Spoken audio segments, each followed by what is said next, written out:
Hello, everyone, and welcome to the Silly Pointers.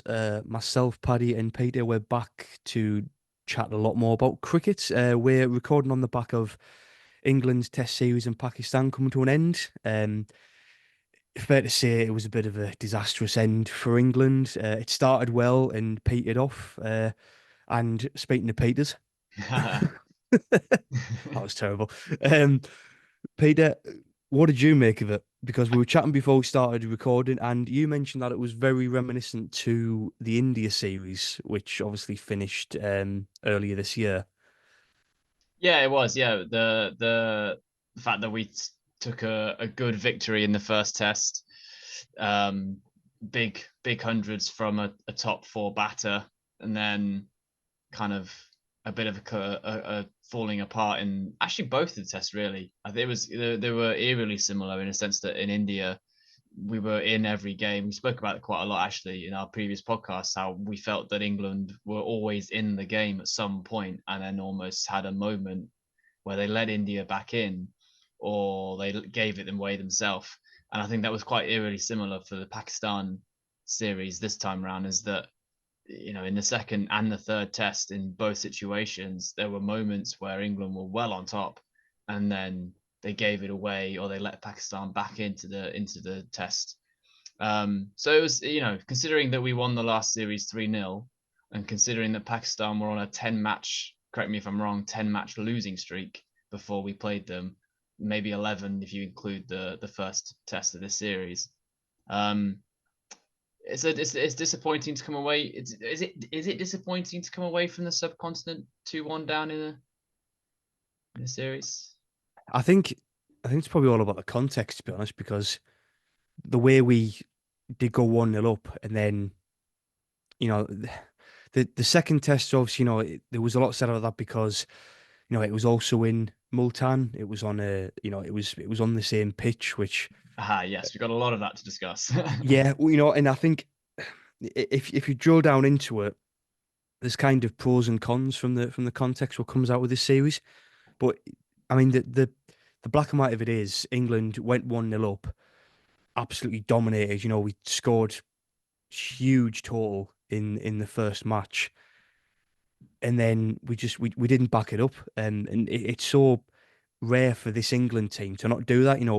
Usually when we start strong in a series, we tend to kind of go and get the job done. I know there's been some exceptions to that rule here and there, one of them being India, but obviously that we're touching it before how our last two trips to India have been, in terms of the way the games panned out, have been almost identical.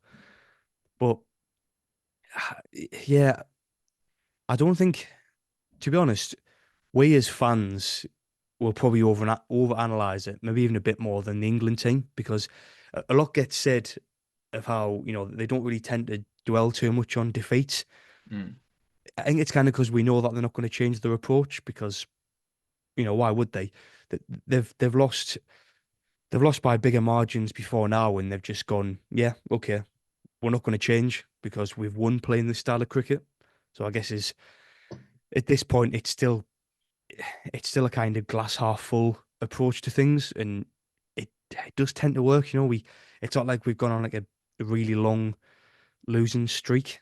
We do tend to bounce back relatively quickly after these defeats, and this time around we don't have that long to wait to get back to winning ways. But overall, I mean, it was a frustrating series because it felt like a good opportunity to make it a third series win on the spin after having a good summer over in England. And at the end of the day, I think Pakistan, they prepared the pitches to suit their bowlers, and although we had spin out there, you know their batters were just better suited to batting against spin. And I think especially in the last innings of the third test, we saw a case of almost, for me, Baz ball against spin gone wrong, because some of the shot selections in that last, it was good bowling.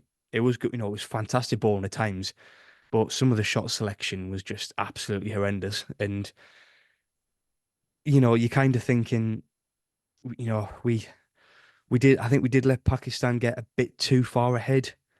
There was a point where I think they were like maybe 50 runs ahead with 3 wickets left.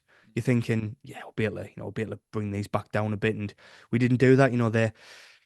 Their lower middle order kind of dug in and got the runs what our lower our lower mid our lower middle order, I got there in the end, Tongue twister. couldn't get. And I think that was, you look at it, there was some fine margins, but in the end, I think overall in the series, we just didn't deserve to win it. And I think Pakistan bounced back well.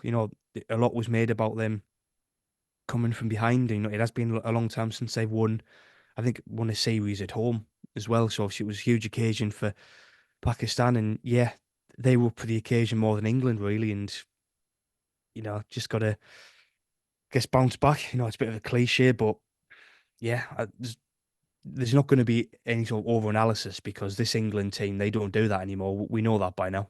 Yeah, yeah, and I just to go back a little bit on that. Um, it's interesting to go to think about Multan all those weeks ago with their first test on what essentially was a road. There was a lot of optimism for that England side. Because we won similar games in Pakistan last time we were there on pitches that were pretty similar, um, but with some big records broken in that first test, in Pakistan being one of the first teams I think in Test history. I think that was the record in all of Test history. Pakistan were the first team to make 500 and lose, um, which is an impressive record to have, I suppose, in some ways. Then England obviously getting 800, which is not bad, I suppose.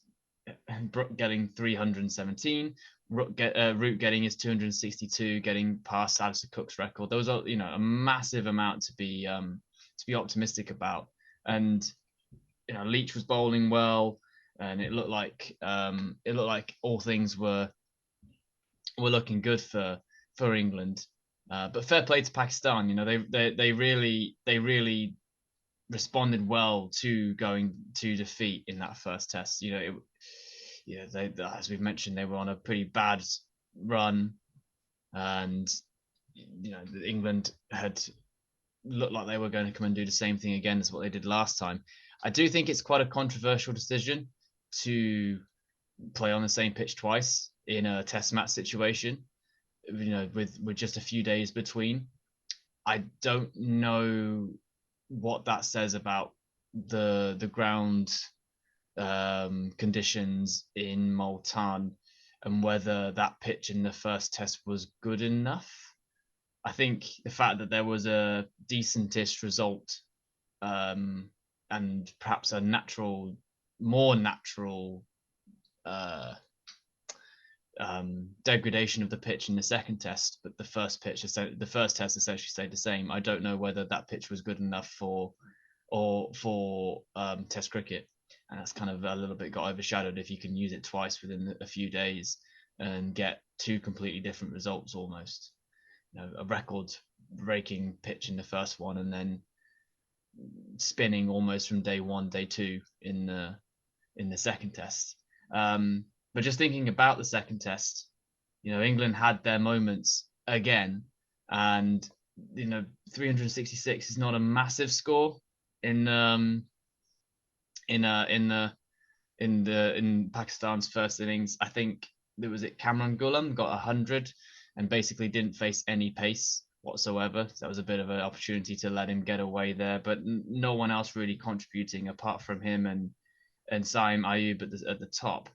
And also the fact that in that second test, after what happened in the first, to drop Babar and bring in someone on debut was a massive call, and it proved to be correct. So fair play to them. Bringing in Sajid Khan and Norman Ali as well, who basically were the game changers in not just this test, but the second test, but the third test as well. You got to hand it to Pakistan that when things were not going their way and England looked like they were on top again, they managed to pull through.